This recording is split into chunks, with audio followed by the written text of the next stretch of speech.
นั้นแล้วใกล้สิหันแล้วบัดนี้กำลังสิหันแล้วบัดเบิดอันกินเบิดอยู่อันกินข้าวก็เบิดบ่ได้มีหยังลงคำใส่กระจายแล้วลุงคำใส่ผมมาอยู่น้ำเจ้าน่ะเรียบร้อยแล้วจ่ายแล้วหากก็ตักบาตรท่วมมื้อนี้แหละก็ตัวผมมาอยู่น้ำเจ้าตอนนั้นน่ะเนาะโดยตายว่าแล้วตายแต่พ่อค่อยแล้วบ่ได้แม่นเนาะตายแล้วลุงคำใส่ลุงสิวก็ตายเสียเจ้าน่ะตายเบิดแล้วยังแต่เจ้านี่เนาะคนน้อยปัดทูบนแห้งสูคนบ่มีอันสิกินมันแห้งอยู่ได้หึงว่าซั่นน่ะลุงหมอมีนั่นกำลังสินั่นมันก็บ่ได้นั่นได้ของบ่ได้กินหยังเลยเบิดละข้าวน้ำ เบิดข้าวก็เบิดพี่ยังก็เบิดปลากระป๋องพี่ยังเบิดบ่ได้มีหยังนมรันก็มาอยู่นำบ่ได้มาอยู่เราเทไปเทมาเราก็ได้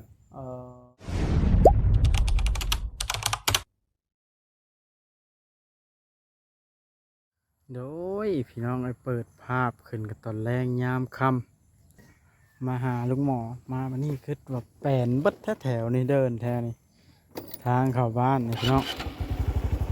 ว้าต่อทางกับเพื่อนลุงหมอแปลนนี่นี่นะโรงเรียนนั่นเฮือนเรานี่เฮือนนั่นด่านเราเฮือนเราเป็นทางแล้วมันก็โบไกลมันก็เป็นเฮือนติดบ้านพี่น้องมันก็อยู่ในบ้านแต่ว่ามันจะคือไกลคำบทางขั้นทางแล้วล่ะใกล้เด้ถ้าก็บ่ได้มาเยี่ยมเพิ่นแต่โดนแล้วพี่น้องกัน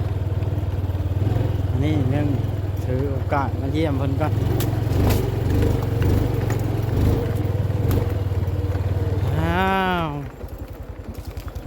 ฮอดจอดถึงฮอดจอดถึง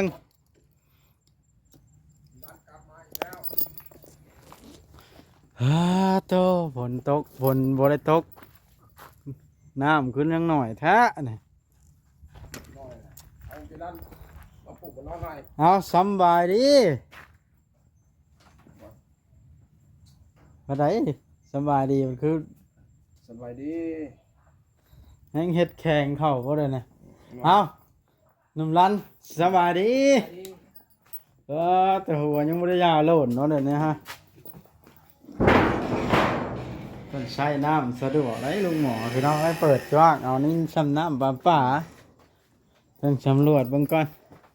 เดินเฮือนเดินซานโอ้โตบ่ได้มาหลายมือแปลกหูแปลกตาแปลนลีเนาะไผทางเจ้าของดินเขานะป่ะเจ้าของดินเขาคือดินลายแท้กู้แม่บนนอนนะหนุ่มรันผลมาแล้วได้ในมือเดือคือมาแล้วเนี่ยโอ้ลงเม็ดเลยทั้งนั้นเกี่ยวเข้าบ่ได้อยู่เกี่ยวโอ้ยหนุ่มรันตุ้ยอยู่ดียามเดี๋ยวนี้กันเนาะมาอยู่น้ำลุงหมอได้จักมือแล้วจะอยู่แต่โดนแล้วไปมาโอ้เปิดเลยมาเยี่ยมยามลายแล้วจะว่าแล้วก็ได้ยินแต่ข่าวแล้วโอ้ยให้ได้ไปบ่ได้วะข้าวอันไหนข้าวพ่อเช่าแล้ววะเห็นเบิ่งก็ได้คลิปกับพ่อเขาวัดตะวัดได้ทีนี้ข้าวพ่อค่อยตายนะเสียใจน้ำค่อยนะกว่าโอ้ก็เสียใจให้ได้เนาะเสียใจน้ำแล้วให้ได้ผู้ไปก็ไปผู้อยู่ให้มีความสุขเท่านั้นแหละตอนนั้นมาผูกแขนเจ้าบัดหันว่าหัวเนาะแล้วบัดไปก่อนเจ้าเนาะเป็นไปกับทุกทีนั่นเลยลุงคำใส่ก็ตายเลยดิฮะลุงคำใส่ลุงคำใส่มาอยู่กับเจ้าไหนตายเลยตายเมื่อไหร่น่ะตายวานประซื้อเนี่ยเอาแล้วเดี๋ยวจะตายดิบนั่นแหละเป็นยังตายไปปาดใส่ลงห่ำมาเลยปาดใส่ลงห่ำปาดแล้วมาใส่เปื่อยอย่างมาก็ตายเอาไปทิ้งเลยทั้งบ้านทั้งกระโถนเช่านี่ตายอันนั้นก็ได้ตายได้จังแนวมันจังแนวเอามันจังแนวเอาเนี่ยว่าเซี่ยวเจ้าเด้ตายแล้วได้นั่นก็ได้ตายแล้วอันนี้บริจาคไปตายแล้วจักคอยจักแล้วตายแล้วตายเรียบร้อยเซี่ยวเจ้าว่าหัวตายแล้วตายแล้วเจ้ายืนก็มูวัดเจ้าถูก พวกคุณ พ่อค่อยก็ตายลุงใส่ก็ตาย ตาย ลุงสิวตาย ตายเดินเดียวเจ้าน่ะเรียบร้อยวัดโคตรเหลือเจ้าน่ะแข็งแรงดีสบายดีเจ้านะ สบายอยู่ จมว่าแต่เป็นโรคนั้นโรคนี้มันผูกว่าจมเป็นโรคอย่างละไปวุ่นวันเนาะอันนี้เนาะคนนี่บุญ ช่าง มัน เป็นเนาะนี่ต้องเป็น ช่างเป็นอะไรเนี่ยคอยกับบ่ได้มาเยี่ยมหลายมื้อแล้วลุงหมอยมาทั้งนี้อันนี้คอยเอาเงินมาให้เอ้ยตีมื้อนั้นเราไปเกี่ยวข้าวแล้วบ่ได้เงินมื้อนั้นเราไปเกี่ยวข้าวนาค่อยไปได้กินข้าวกินน้ำแล้วยัง เป็นก็นั้นก็ขนมเขาเด็มไปนี่แหละอ่อนวัด เอา ไม่ยังกระเบิดเราไม่ได้มีอย่าง เบิดทุกวัน ข้าวกระเบิดปลากระป๋องกระเบิดไข่กระเบิดเกลือยังห่อนึง แล้วกินหยังใช่เดี๋ยวนี้ ขนมน่ะมันสวัสดิ์ ขนม ยังลอกไว้อยู่เพื่อนนะ อืม ลอกขินยังบ่มีหยังก็ได้ ลอกมาแล้ว ย้อนมันเป็นในชื่อนี่บ่ ลอกไว้ที่ร้านกะมือมามือบ่มาเอาบ่มามันก็เฮ็ดได้เนี่ย แม่นบ่หนุ่มหลานฮะมานอนพี่จะคืนละ สอง เอาไปเก้าได้จะนอนอยู่ไส นี่วัดก็นอนอยู่ในเบียดก็อยู่นอนเพิ่นน่ะป้าลาสาวก็นอนอยู่มานี่ ไปบ่เกี่ยวข้าวค่อยมื้ออื่นค่อยสิมาเอาค่อยสิให้มื้อละแสนฮะมื้อนั้นเห็นว่ารถค่อยมาเอาคนนะในห้างเวียดนะ ค่อยว่าจะชวนเจ้าไปย่านเจ้าบ่ไปมื้อนะ ไปบ่ก็ไป ไปแล้วตอนแรกข่อยก็มาส่งคือเขาหั่นแหล้วเนาะกันอยาก วั ได้ นนี้มันอยู่มันนอนก็เข้ามานอนนี้ก็ได้เนาะ อืม เพราะว่าได้กำลังสินั่นก็สิว่าไข้แน่ไข้แน่หน่อยนึงอาการวันนี้ก็หักจับนั่นจับนี่ได้แล้ว ลุงกำใสเรียบร้อยแล้วเนาะ หมดสิวเรียบร้อย การซิ่วเรียบร้อยเสี่ยวเจ้า ไปหมดแล้ว บ่พ่อค่อยเรียบร้อย มาว่าโหเป็นนั่นคือพวกคนไม่ได้เป็นอย่างมันเป็นไปว่า การเป็นโรคตับนี่แนวนั้นเนาะ เมื่อว่าจะต้องทับลุงลำใส่ไปผ่าจะสิเป็นอย่างยงเลยไปผ่ามาตายเด็กแล้วไม่ได้เป็นอย่างมันใครหนาวเป็นป่า แม่นบ่ปาดบ่ตายเนาะ บ่ตายบ่ป่านะป่า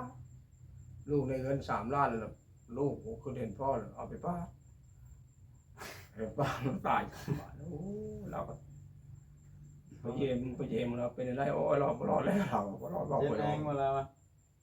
มันบ่จักเจ็บแล้วมันน้ำใจบ่ได้เลยเอาใส่ออกซิรถของหมอมาส่ง บ่รอดแล้วเราอะ มารอดแล้ว ปาดอยู่ไสอะน่ะ อยู่ของผล โอ้ต้องเอาลงห้องหมอแขวงใหญ่ๆรถแม่เนาะ ว่าวันนี้ก็ได้เขาอันนี้ก็ได้นะขอชิแวเขา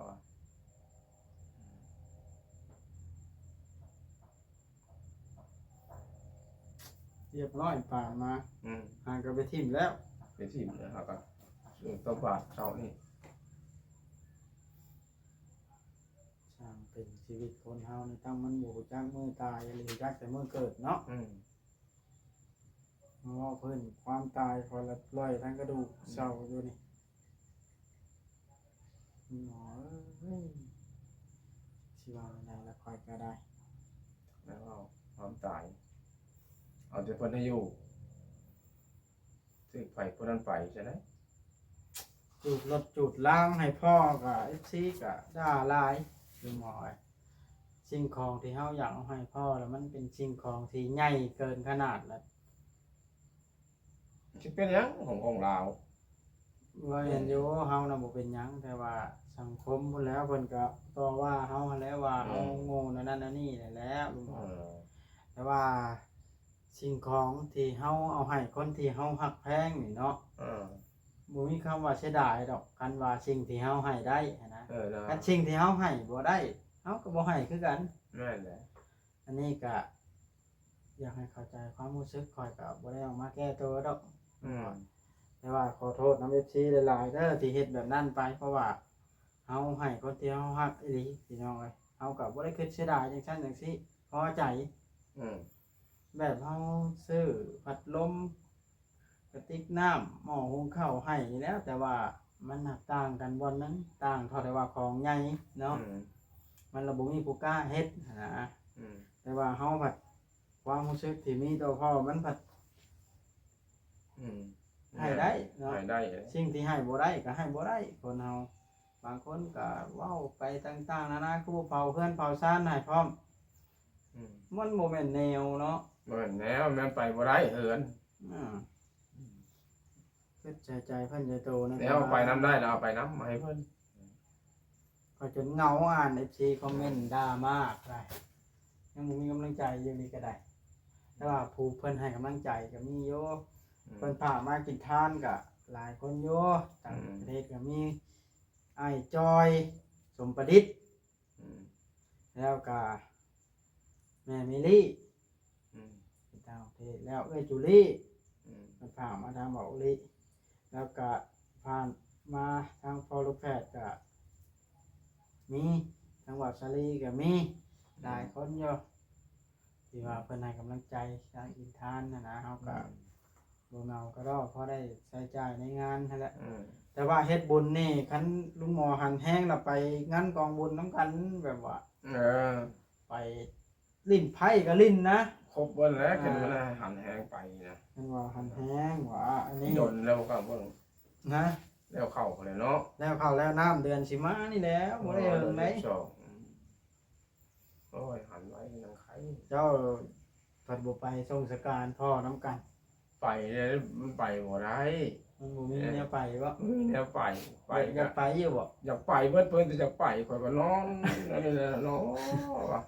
อยากไป อยาก เด้ ไปเด้อยากกินทานเหล้าเงินก็บ่มีบัดนี้ยังพวกยังทานเพิ่นเอาไปบ่โอ้ยยายไปไหนเด้ว่ากันหน่อยกันเพิ่นแม่ว่า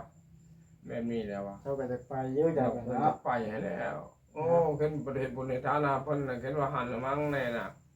โยไปให้แล้ว เพราะแต่ค่อยโพสต์ลงเพจว่าพ่อเสียแล้วหลวงพ่อสิทนก็ไปหลวงพ่อท้องไหลก็ไปว่าอยู่ไกล ไปเพิ่นก็มาบอกว่าอย่าเขาน้อยบ่จักคนนอน ๆเพิ่นไปกินทานนำนะโอ้ เออ บุญแห้งอะไร โอ้บุญเราหลายได้เห็นมียาคูหลายองค์ คนก็หลายเลยมาทั่วที่ทั่วแดนมาถิ่นเรามาทรงการนะจนทีประชามีทางเข้าเลยมันเต็ม อืม ได้แห้งค บุ น ญเราหลาย อืม บุญเราหลาย มันเว้ามาล่ะน้ำตาค่อยอยากงออีก เรา เว้า บ ก อ ว่าก ไปได้โอ้บอกว่า มันทำใจบ่ได้ แต่ว่าผ่านมาก็อาทิตย์ปลายแล้วได้นี่แต่ละจากไปวันประหัสเนาะ อืม วันนี้ก็วันอาทิตย์ละอาทิตย์หนึงกับ2 3มื้อ ทำใจเฮ็ดบุญหาเท่านั้นเฮ็ดได้มันเป็นแหละ แต่ก็ยังบ่ลืมอยู่ได้ อืม ลุงหมอเชื่อว่าแม่เขายังให้ขูมืออยู่เวลาตอนแรงฮอดเวลาพ่อข่อยมาแล้วยังให้ขูมือเดี๋ยวนี้ก็ ไป ได้ พ่อจะเห็นไปเป็นจังพ่อแบบนี้ อ่า ไปพ่อแล้วเห็นเนาะ เวลาตะเว้นค่อยเนาะพ่อเคยมาแต่ไปหาชักยาคนน่ะขี่รถดำวีดมา แม่ก็หาข้าวให้กิน เนาะก็คอยเลยเนาะ แล้วละบ่เห็นแต่ละมื้อผ่านมาเป็นอาทิตย์ละให้เขายังให้เขามื้อ คอยแล้วเพิ่นโต หลานน้อยแต่ละคนก็ปู่เด้เขาบ่จักทีก็ให้ล่ะแม่ อืม เนาะ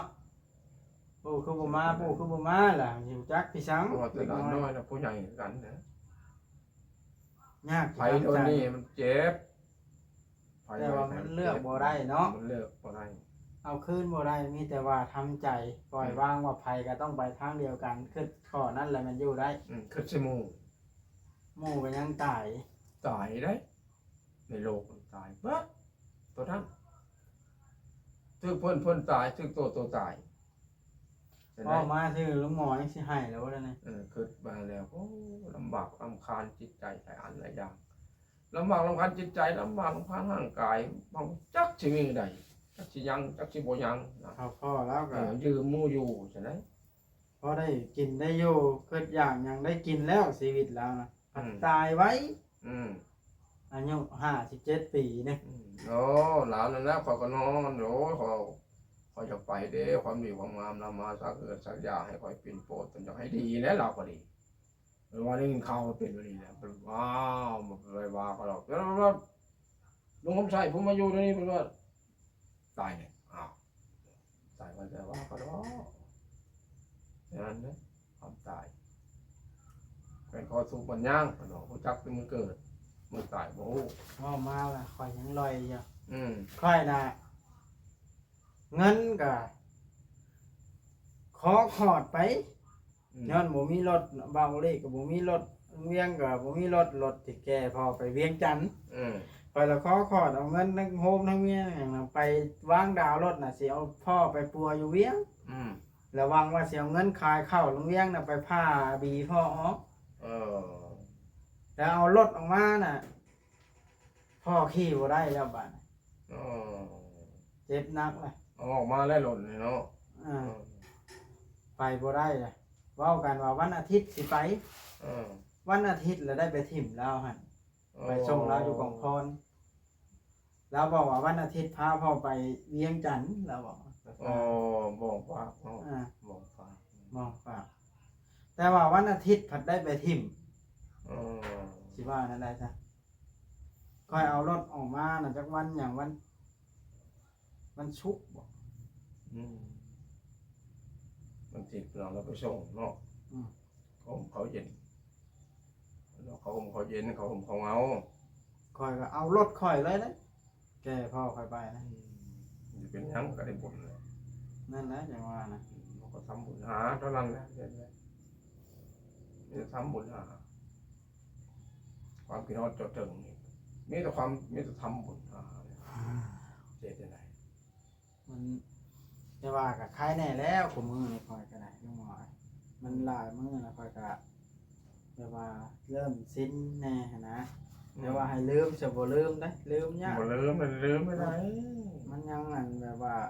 หึงก็ยังบ่ลืม มันฮ้อนวูดอยู่ในหัวใจ หึงก็ยังบ่ลืม จนตายอยู่แล้วเนาะ เป็นตาย แต่ว่าก็อยู่ได้เพราะว่ามันกฎของโลกเด้ เฉพาะผู้อายุหมื่นปีพันปีก็แสดงอย่างตีนนะมันทรมานเห็นคนที่ฮักตายจากเขาเนาะ มันตัวนี้นี่กูก็ลงใส่นะยังงงๆให้ได้อย่าไปตายก็นั่นแหละ มันต้องใช้มาอยู่เจ้า ผู้เจ็บผู้โชว์เป็นจันทานนั่นเนาะอันนี้เป็น ลุง ป่า ซิวเสียวเจ้านะคือหันแห้งหัวแฮ่ไปงาน ตายเลย กระตายหากระตายบ่ได้เฮิงเล็บคอมไล่เลี่ยกันนี่ได้สิว่าในใดใช่ นั่นแหละกันแล้วเอาแต่เพิ่นอยู่ ตู้คำปานอยู่นั่นก็ตายมานี่ ตายคนนะบ่ได้ยังจะคนหรอก มันฮักสิไว้เลยซ่า หนกคู่คน เจ้าก็บ่รอดอยู่แล้ว บ่ร เนาะ อดแล้วบ่รอดได้ จักสิเฮิงมันได้ จ้าถึงวันไหน ไว้เลยซ่ากับปล่อยเป็นตามเวรตามกรรม ตามเป็นตามกรรมเอา ก้อยก็บ่รอดอยู่แล้ว บ่รอดอยู่แล้วเพิ่นให้อยู่จังไดอยู่จังนั้นบ่อยู่นำเพิ่นนี่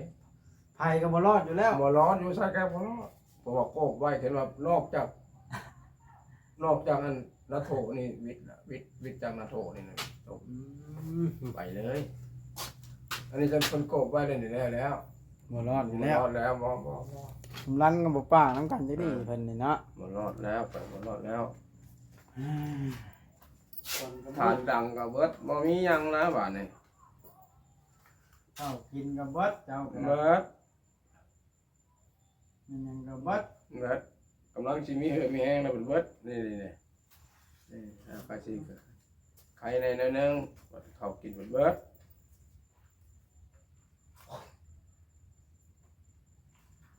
กินอะไรแล้วคอยก็ได้ลุงหมอเอ้ยใช้โทรศัพท์นะลุงหมอ อยู่โหนครับผมเอ็มที่สามอยู่โหนไปสว่าง อ๋อสั่งเบิดไว้ แล้วพอทนได้พอถามมาขายก็โอ้ยขายไหนเพิ่นเอาให้บริขายได้ว่ะยาเอ้ยว่ะว่าเด้อจะได้เพิ่นว่าค่อยขายได้ว่ะเอาไปสว่างของเก่าเนี่ยบ่มีเงินเติม ไปชาร์จแบต จากเว็บมาได้พังดีที่สาม เบิดเพิ่นจะค่อยจะไปมึงนะโอ้ยมันค่อยหันมาคือแตะเก่าโอ้ย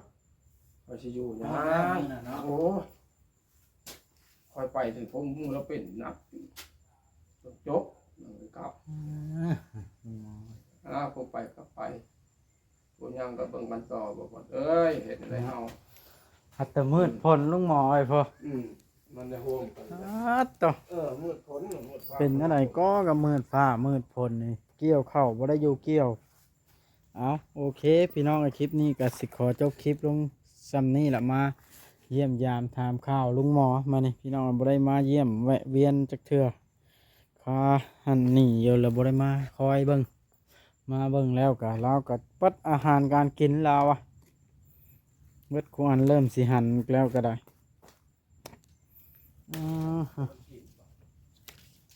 เอาโอเคพี่น้อง